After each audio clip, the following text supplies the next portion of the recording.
broadcast is now starting. All attendees are in listen-only mode.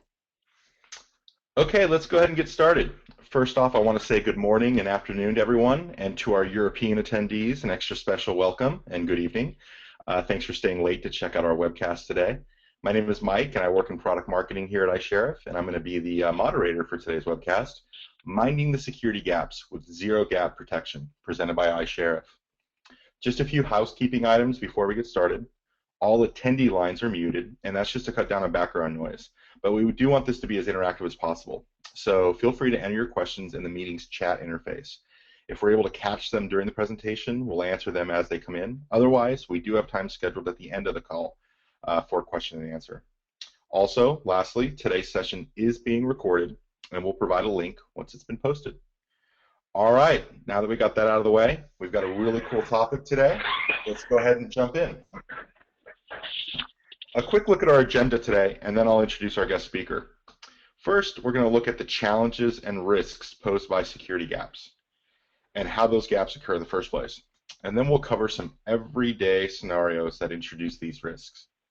From there, we'll get into best practices. I think that's what we're going to probably start to spurn a lot of the questions for the Q&A session today. You know, talking about the actionable recommendations you can take to tighten up your risk profile, which will lead us into Q&A. This wrong way.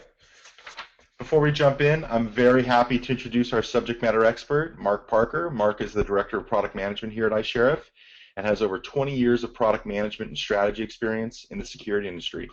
A presenter at a wide range of conferences, and he's often cited expert in the security press. Mark has also held senior engineering and product roles at Trustwave and M86 Security.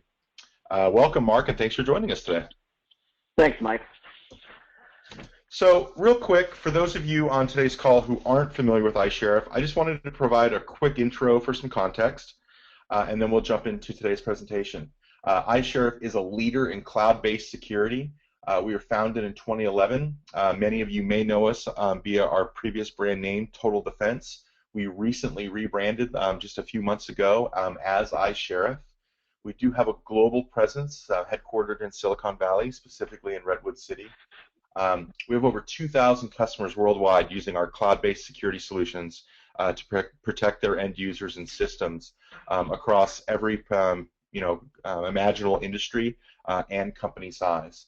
And one of our big differentiators, in addition to our zero-gap protection model delivered via the cloud, is the world's largest virtualized cloud security network, which provides our customers with an unmatched level of pervasive protection for their users. And as you can see, I've just shared a few logos of some of our customers, brands that we all recognize. These are all companies that trust iSheriff on a daily basis to protect their systems. With that, let's jump into today's presentation.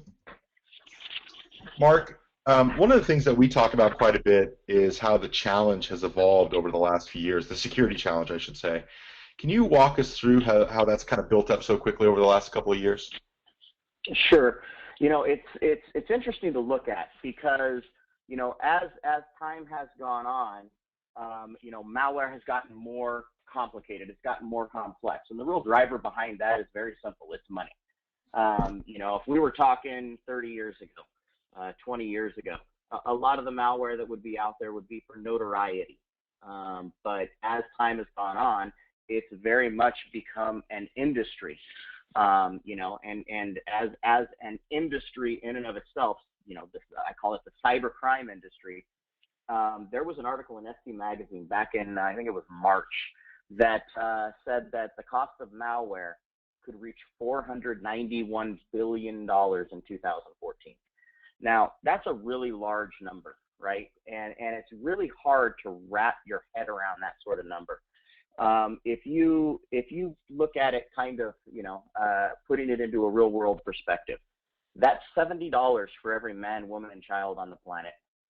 About $3.30 for every kilometer on Earth, or to put it into an even, more finite perspective, right? If every man, woman, and child in the UK and the US paid $1 a day for a whole year to cover this, they'd cover about a third of the total cost, right?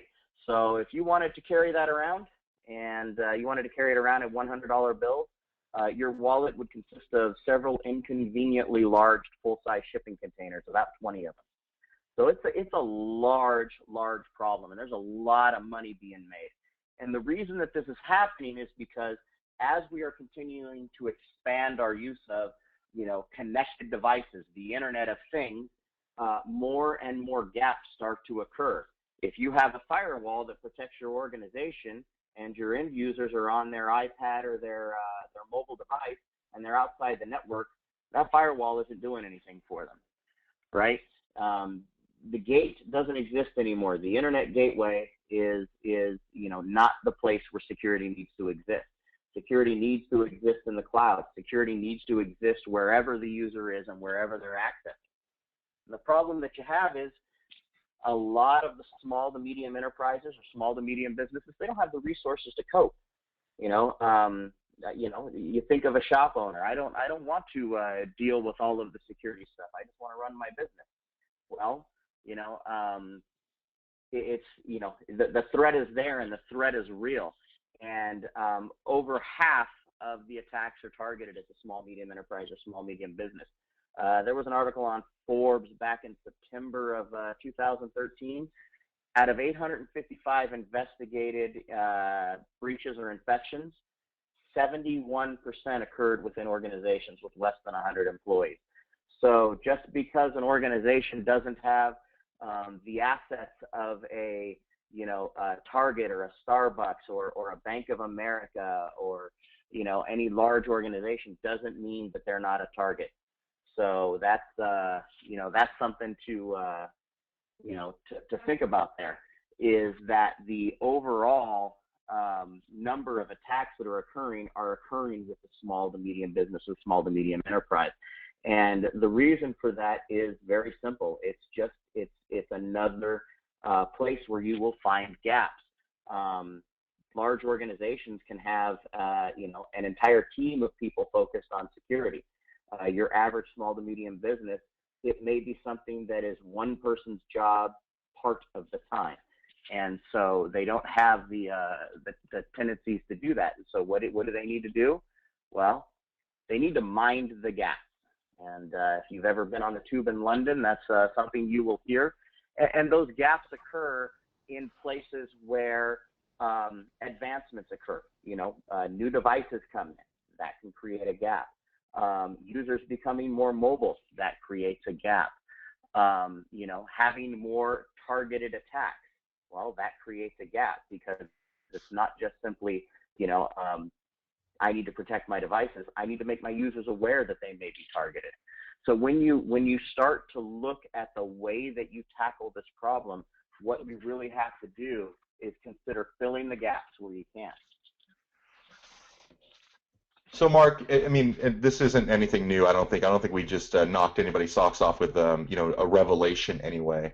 I think everyone pretty much on the call is probably nodding their head, saying, "Yeah, I agree. That malware has advanced. We are connecting way more things to the internet than we used to. Probably, some things that even the older items that maybe weren't designed to even connect to the internet. I think that's very true for some of the older OSs out there. And then, of course, the expertise gap is a big challenge. But why is this still a problem? Well, it comes down to the biggest thing is when you look at the number of possible things that can happen within security, right? It can be a little bit overwhelming for a lot of organizations. They don't have, as you said, that expertise in place to deal with those scenarios. So they do the things that they're told that they should be doing. They put in a firewall. They put in some endpoint protection. And, what they end up doing is as they go on, they don't have a team of people, to deal with that, right? And so they don't have the visibility. And that's one of the biggest things is they just simply don't have the visibility to see what's happening with the organization. If you really think about it, information for any business is the lifeblood of the organization, right? It allows you to make informed decisions. It allows you to grow your business, keep your business viable. But the security should be no different. right? If there's an employee that uploads 250% more data than the average employee, well, that should be something you would want to know. It might be perfectly normal for a user to do that. There might be a legitimate reason, but if you don't know what's happening, you can never assess whether or not that's a true threat, right? If you look at recent news, and I really don't want to flog this horse too much, but you know, it is an important point. If you look at the Target breach that happened during the holiday season, and Target would be an organization that would have a large number of people looking at security, that breach went on unnoticed for weeks. And the information showing the breach was there. It wasn't until somebody took the time to mind the gap that it was discovered. Yeah, you know, you bring up a really the visibility issue. I think is one that's absolutely a hot button and something that people need to be considering. And we're going to talk a little bit about that later in the best practices.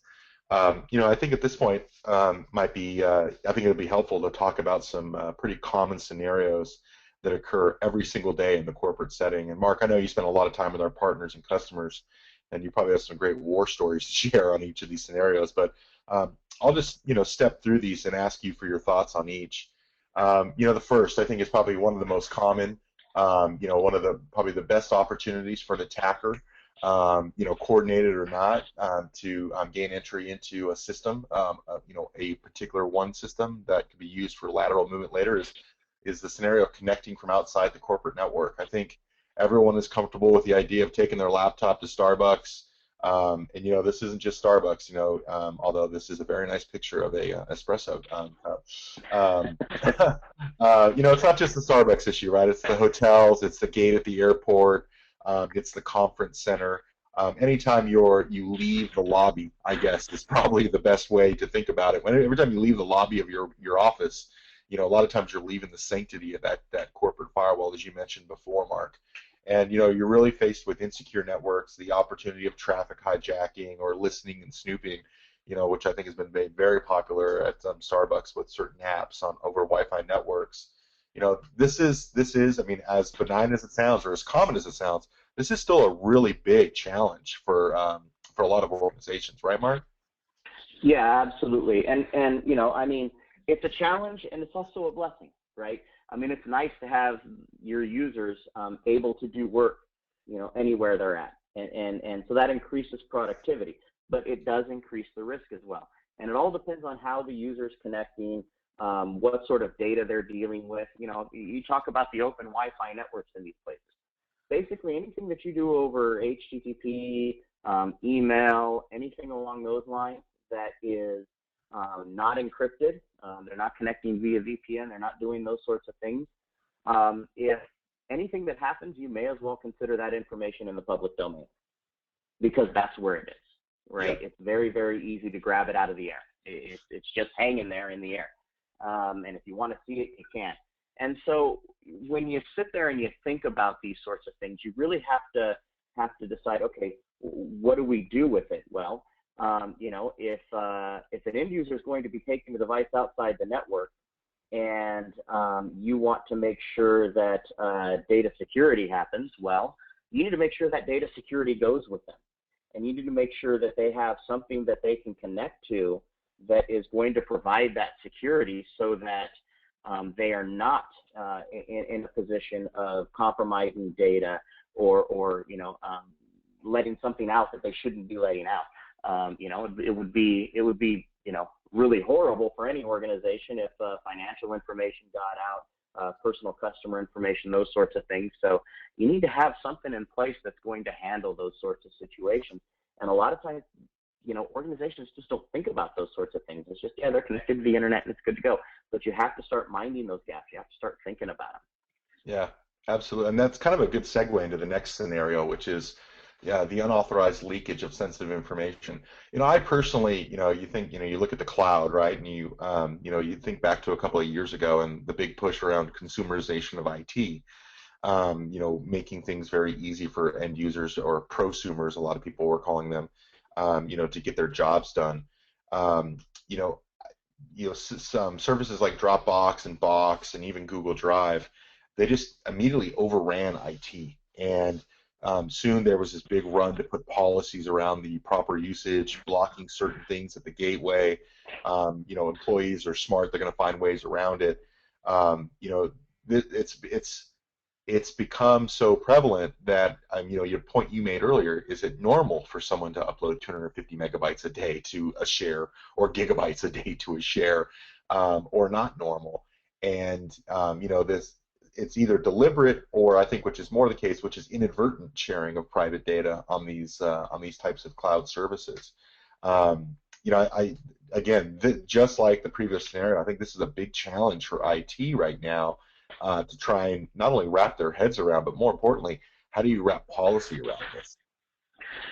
So the first thing to think about when you look at the leakage of sensitive information is the vast majority of information that is leaked is done so by accident or without the knowledge of the user. Right? Very rarely is it done by an insider that is, intentionally trying to get data out of the organization. That certainly does occur as well, but most of the time it's done so by accident, by a user, uploading a file, emailing a file on an open network like we were just talking about. It's just those sorts of things that can happen. And so, in this case, it's the users just not being aware of or not being diligent enough to protect that data. A lot of organizations aren't going to have a tool like the iSheriff Cloud Security product where they can set up a data leakage policy. If you're in healthcare, you can set up a HIPAA policy to make sure that data that is health information isn't going out. Or if you don't want to block the data from going out, at least you're aware that it went out because you have the policy set up so that you can know, and so that information is logged. But it's not just financial information or health information that you got to think about. There's intellectual property, right? A product design can be worth a lot of money, and so that can get out. You have customer information. You leak your customer information, and that's one of those things that not only are there regulations that come in and say that you have to spend an inordinate amount of money for credit monitoring and things like that, but also it's your reputation on the line, and that reputation can mean a whole lot, especially to a small or medium business that is, trying to grow. If you lose customer confidence, that can be a very bad thing. Losing employee information can also be negative, because that can lead to further attacks, right? And that can lead to more targeted attacks. I once heard of an attack on a car dealership, and the data that was leaked was posted online, and it was posted via social media to a Facebook page for a specific community. And what that information showed was what each and every one of the cars on the lot cost the dealership. Now, okay, that sounds small, but at the same time, for that dealership, I'm pretty sure they had some tough negotiations and a lower bottom line that year, right? Because the data in that organization can be used to hurt that organization in ways that you never even think of, right? Leaked customer information. You can have somebody call and say, hey, this is the insurance company calling. I need to get the social security number of, your daughter, Sarah, because we appear to have that wrong. They have the name of the employee's child, and they're able to call them, get that social security number. Now they have the trust, and they can get all sorts of information out of that user. And there's all sorts of things that can happen there.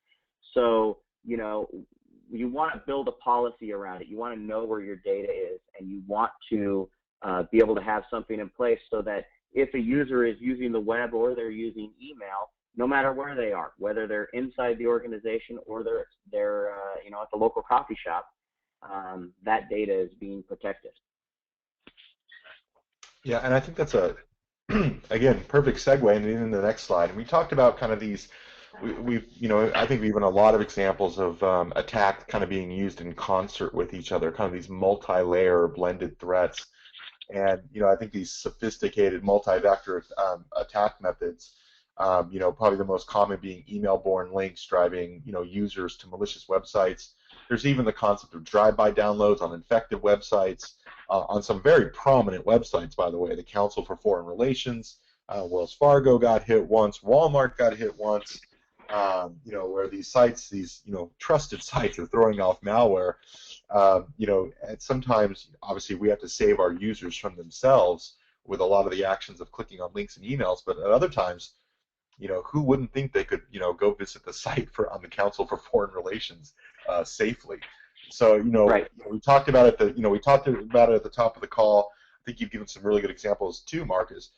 This isn't just and a lot of times it is just a click here or, browsing traffic in an unsafe area. But a lot of times it's these multi-step kind of hand-in-glove approach to an attack.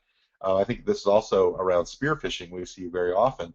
That we have to be able to provide protection for users for, because clearly the average user is not up to the task to defend themselves. Right. Well, that's where we get, when you start to get into these blended threats, these are very sophisticated attacks, and they're becoming more sophisticated as time goes on. They're well thought out. They have a plan, right? It's a strategic plan of attack. And if you look at, some of the more simple attacks, right, you can look at that like, a fisherman casting a line out into a lake and hoping a fish bites, right?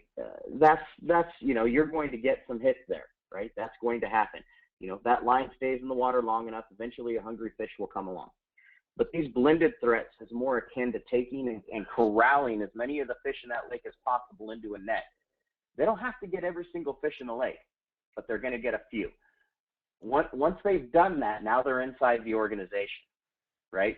And so, they may send out a link to, they've gathered information, they've done their due diligence, they've looked at this organization and said, okay, these are the employees that are there. The time that most of them get back from lunch is about 1 o'clock. And we have the employee list, we have the email list, so we're going to send out these emails, and we're going to try to get them to click on this link and see how many they can infect.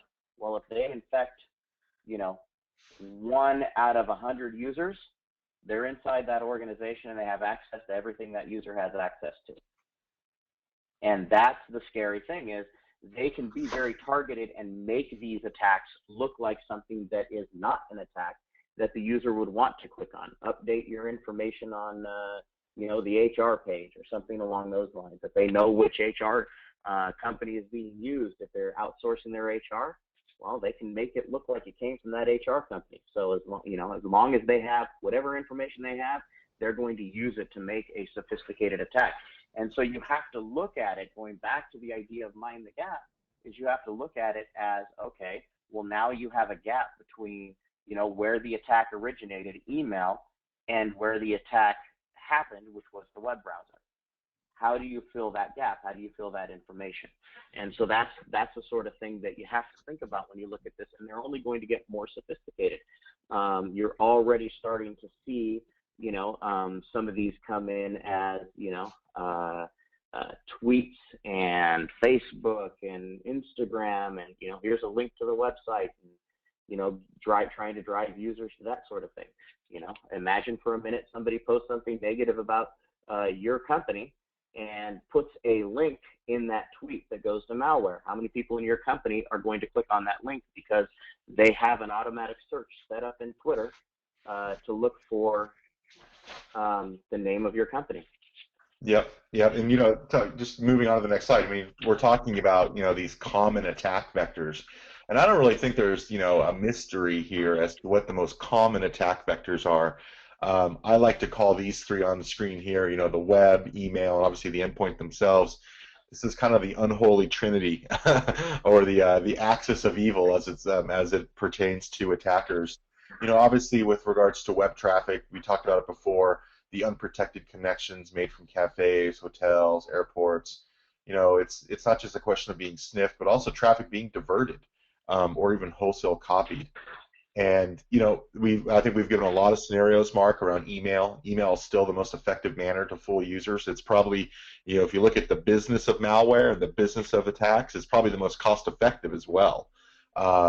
Very, very inexpensive to get. Like you mentioned, kind of playing in the margin, sending out mass emails, and hoping to get the one or two that can allow you to move And you made a really interesting point, we should probably talk about on another webinar, Mark, which is the idea of lateral movement.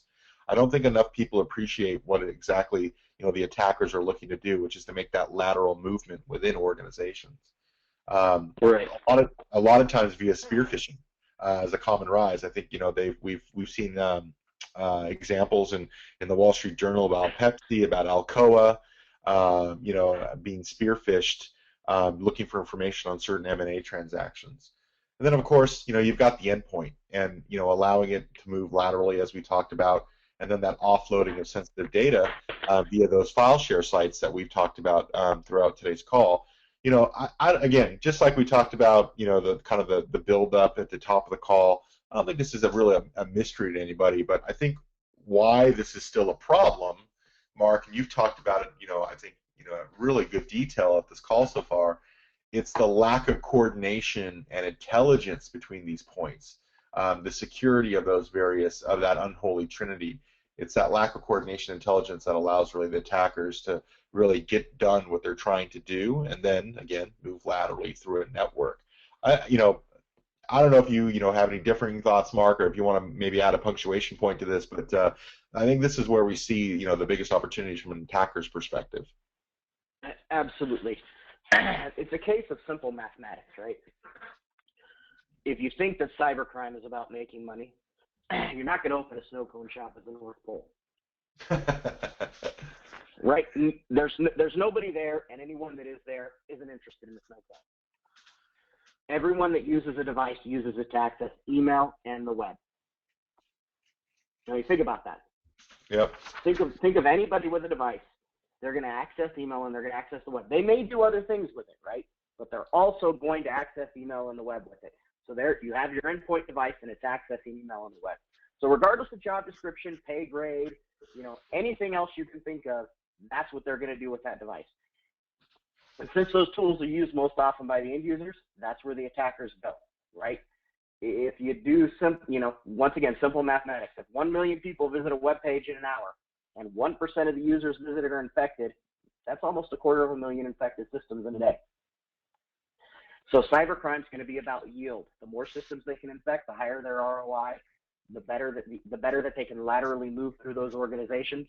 So it's important to be able to see your web, your email, your endpoint all in the same place. Agreed. Well, I think we've done a really good job so far of kind of highlighting probably the big problem areas. And I think just like you pointed out before, Mark, there's a lot of times you can apply, math problems to this. Obviously organizations, depending on their resources available to them, the expertise on staff, they're going to be looking for the biggest bang for their buck.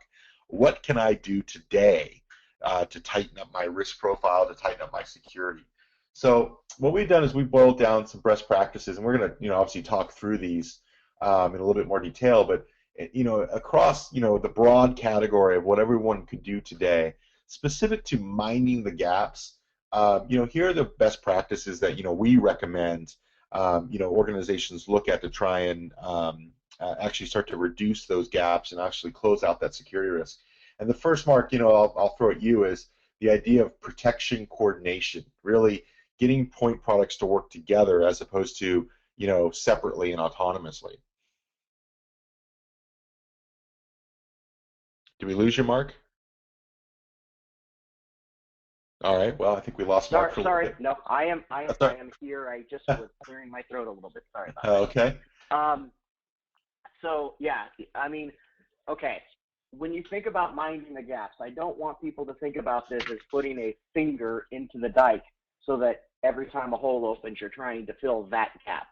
This is more along the idea of, okay, I need to be able to take a look at where my gaps are, do an assessment, where's my data, and being able to know where that stuff is, and then also having everybody aware of, okay, how are we handling this? And if you're handling it and you have these different silos, how are you really going to react? Right? It's not a question of if, it's a question of when. So how are you going to react? Where are you going to go to get the data? How are you going to correlate that data? And so being able to have, the more that you could put all of that data all in one place, the better off you are, right? So, making people aware and having everybody aware of what to do, and then knowing where your data is and knowing how to react and how to have visibility into what's happening.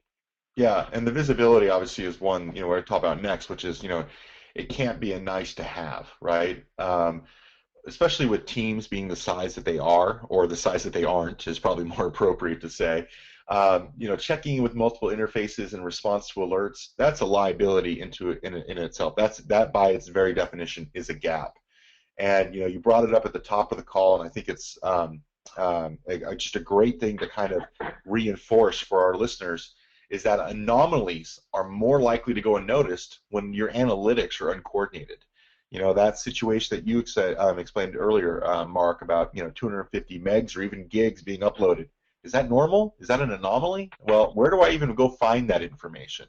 That becomes a big opportunity for attackers as well. Is kind of operating in the shadows, operating in the margins, really, just kind of hanging off to the side, where there might be or might not be some overlap between systems, or really a lack of coordination between the systems, where there becomes big opportunities.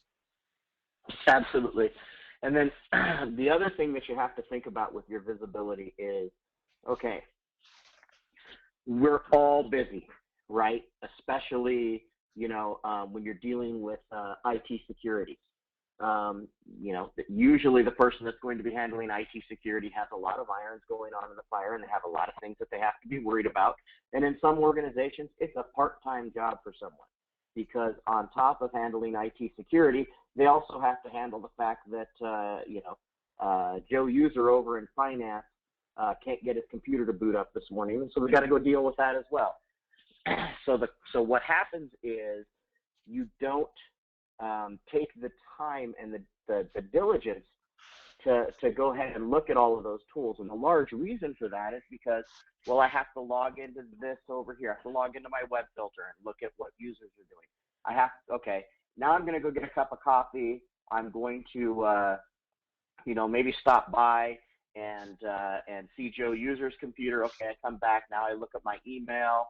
And then, okay, lunchtime comes around, and while I'm sitting at my desk eating lunch, I start looking at the endpoint information. Okay, well, that person's not really going to be in a position to start to correlate that data, because it's not all put together, and unless they happen to remember this one particular incident that they saw in email, something interesting that happened in web, and then something that goes off for the endpoint, and it all happened with the same user, unless they remember those three individual things, it's not going to resonate with them that those are tied together and there's something happening there, and there may be a spear phishing attack happening. And so having the ability to have that visibility is something that's very important. Yeah, and I think the last piece, location. I think everyone's very familiar with that with regards to real estate. But it definitely applies as well in the terms of security. And what we mean by this, from a closing the gaps perspective, I think it in terms of both where the protection is provided, and especially as how the protection is provided. iSheriff, obviously, like as I mentioned at the top of the call, we're a cloud-based security provider. We think that's the most optimal method to protect your users, mostly because protection can't end at the lobby, as I said earlier, as your users walk out the door for the day or on a business trip. And really, the speed of attacks and more importantly, attack creativity, that does not stand still for product updates. It doesn't stand still for version control, for your traditional software products. It truly moves at, and I'm going to use a term that probably is going to date me immediately, but moves at internet speed. Clearly does. I mean, that's one thing. Information security is the fastest moving industry in technology, without a doubt, because of the creativity of these attacks. So, from a best practice perspective, providing protection for your users, providing them with that bubble, with that pervasive level of protection, which it kind of narrows down those security gaps, is really important. And then, I think probably a requirement of that, Mark, and love your thoughts on this, is also, it almost has to be delivered via the cloud. Yeah, today, there's a large number of users that just simply use a pair of loafers to walk around the traditional security devices that are out there, right? And so we just simply can't use old methodologies to handle new problems, right? The majority of the users have a device in their pocket that fits in their hand that can store at least 16 gigabytes of data and is constantly connected. And so if you are going to look at how you're going to have a security posture, well, how are they interacting? What is everyone interacting with, right? You look at all of the tools that are being used. You know, what do users want? Users want cloud-based tools. If they're a salesperson, what do they want? They prefer a CRM that's in the cloud. That way they can do it from home, they can do it on the road, from a hotel room, they can do it on their iPhone or Android device before they jump on the plane. And so, you know, they want their tools to be available to them everywhere, and that means that they have to be available in the cloud, whether it's a private cloud or a public cloud. But they want those tools to be available. Well, your security needs to do the same thing. Your security needs to be in the cloud. It needs to follow them where they're going so that they are always protected and so that your data is always protected. Because at any given moment, at any given time, it can occur. And so if the protection is not following them where they go, then they're not protected. Yeah, and I think that's a good segue into the iSheriff approach. You know, we talked about it at the top of the call, kind of, you know, who we are and what we're about. You know, getting into more specifics here, and Mark, I'll turn it over to you in just a second. But I think, you know, probably the headline for this slide is, you know, the 100% cloud-based solution supported by and really driven by the world's largest virtualized private security network. Can you talk a little bit about that for our attendees today? I think that's a really important part. We talked about location, location, location. We've talked about the bubble of protection. You know, can you talk a little bit about actually how we make that a reality? Sure. So the first thing to look at is what is iSheriff? iSheriff is a cloud security company. We're not taking old legacy tools and trying to shoehorn them into the cloud. Everything that we do is built from the ground up to be a cloud-based security delivery. And so when you think about that, that means that we need to have a large deployment of a security backbone or a security network. And so we have connection points all over the world. So if a user you know, goes from the office in Chicago to London, and then from London they hop off and they go down to Australia and spend some time in Sydney. You know, we have local connectivity for them so that they get the same user experience no matter where they are in the world. But what they're also going to get is they're going to get the same protection no matter where they are in the world. And you don't have to worry about it because you have one single console, a cloud-based console that you can access. You can take a look, have that kind of single pane of glass visibility into what all the users are doing, and you'll be able to see that, you know, this user was, you know, had this happen when they were in London, they had this happen when they were in Sydney, and you'll be able to react to that, and basically not just have a security policy, but be able to change the security policy, be able to change your compliance policy as time goes on, so that you can react to things as they happen, right? We talk about the Internet of Things, right? And that was one of the things that we talked about at the top of the slide. Well, as time goes on, there's going to be more and more things that are going to be part of that Internet of Things, and they're all going to be connecting to the cloud. And so having your security set up so that it's ready and in the cloud is something that allows you to not only protect what you have today, but also protect what you're going to have tomorrow. That's great stuff, Mark. Thank you very much. So let's go ahead and move into the Q&A portion of the call. I see that a few were added during the course of the call, so let me just get those in order. While I do that, I just want to put our contact information up on the screen. If you're interested in learning more, you can please do visit our website at iSheriff.com. I put our contact phone number up there as well. And you can also reach out to our sales team if you have any specific questions on our products. And let me just gather up these questions. Let me see here. I think the vast majority, these are all going to be for you, Mark. Sorry to put you on the spot. Okay. We used the phrase blended threat earlier. Can you explain what that is? Sure. To put it simply, a blended threat is a threat that comes in through multiple vectors. So it may come in via email with a link, and then that link attempts to drive that user to visit a specific web page that has drive-by malware that is going to infect the system. That would be one example.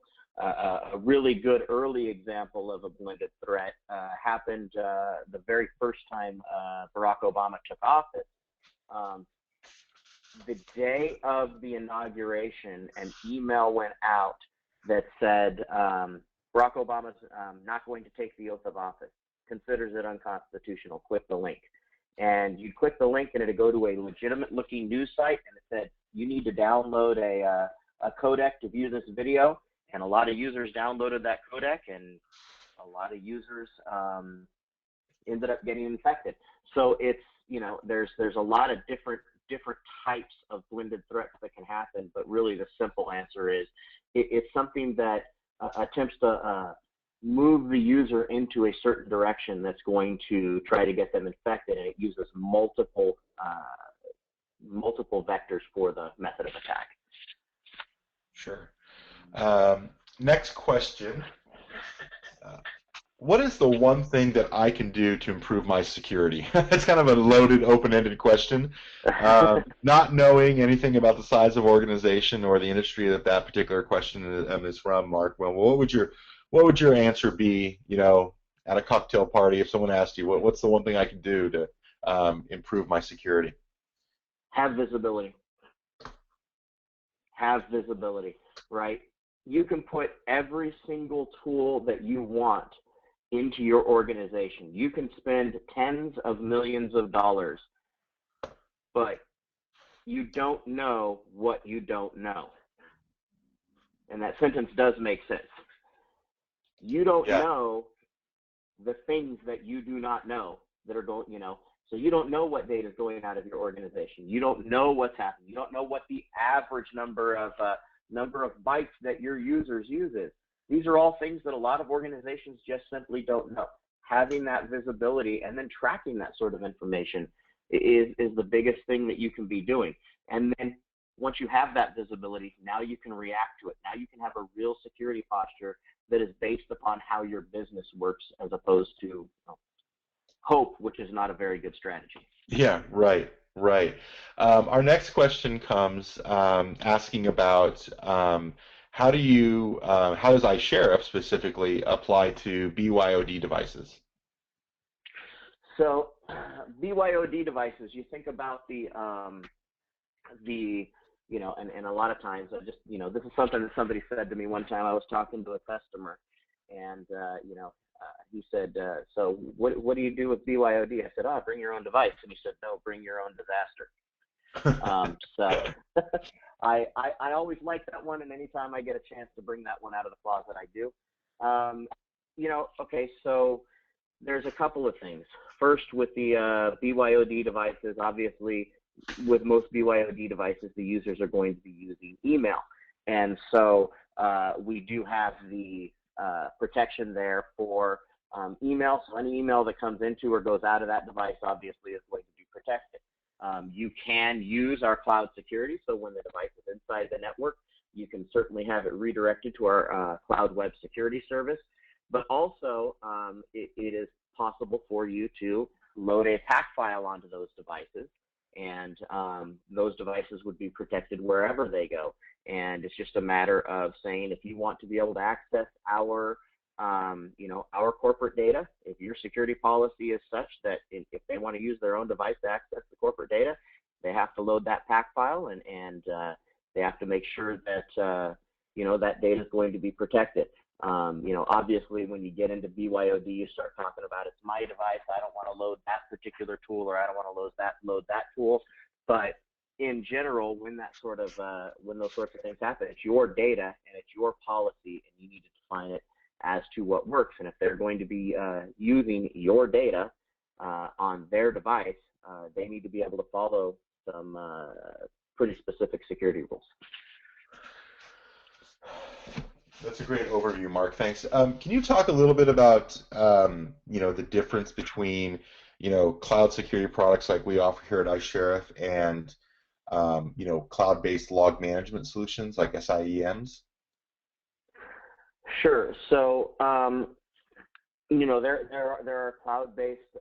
There's a lot of different cloud-based tools out there, and what iSheriff is doing is we are providing security and we're providing visibility into how that security works, all within a simple cloud console.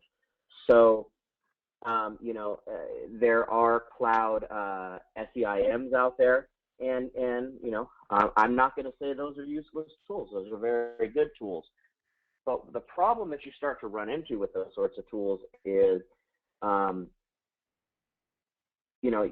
they give you what you put into it, right? So if you don't have certain bits of data that is coming into your security security information event management solution, whether it's in the cloud or on premise, the data's not there. You once again, you're not going to see it. You don't have visibility into it. The other thing that you have is you're still dealing with different silos and different systems. So you may be able to correlate some information together, but they're coming from different sources and they really don't know about each other. And what you're really looking at is a large number of logs all pulled together into a single log viewer, as opposed to having more of a dashboard type of visibility that gives you access to data that is correlated together. Our last question is actually one that I can field. Does iSheriff have representation in Latin America? So absolutely we do, and Jonathan, I will get back to you personally with the contact information for you of our representative for Latin America. That actually wraps up our questions. Mark, thank you so much for your time today. I really enjoyed having this conversation with you, and I hope our attendees did as well. And for those of you in the audience, we'll be sending out a notification of our next webinar, which will be held in July, toward the end of July. We'll be featuring the analyst firm Nemertes Group. We'll be talking about a very popular subject around security. So look forward to information at that coming your way via email very shortly here. With that, I'm going to go ahead and close out the webinar. Mark, thanks again. Appreciate your time. Thank you. And to everyone in attendance, we appreciate your time as well. We'll be sending out a note with a link to the recording a little bit later today. Thanks, and have a great day.